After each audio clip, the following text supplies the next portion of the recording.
How many times was Abraham justified, Adam? That's a great question. So we can see that in Genesis 12 that some promises are already being made uh, to Abraham, but I wouldn't qualify that as when he was justified. He's just laying out this promise God is, and so when we see in Genesis 15:6, because that's the context Paul brings up in Romans, there is when uh,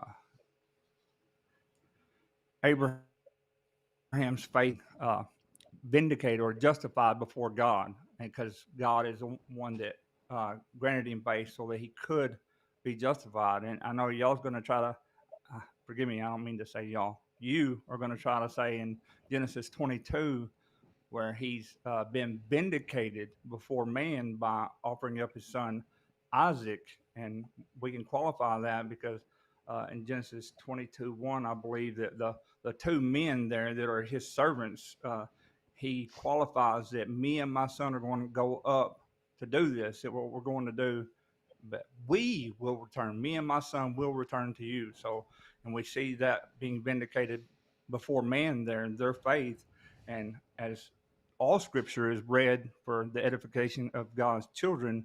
So we see a worldwide application of Abraham's faith being vindicated before man.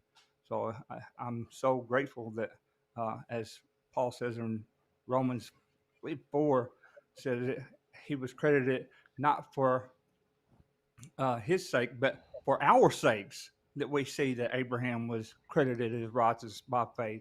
So I think we're kind of losing things in pedagogical terminologies from the Gospels. I mean, the Gospels are great for teaching. We get to see the deity of Christ and other workings of the apostles, but the didactic teachings come from the epistles. I mean, those are All right. foundational. Paul Thank wrote those. thank you, Adam. That was a good. So we, Travis, your question. All right.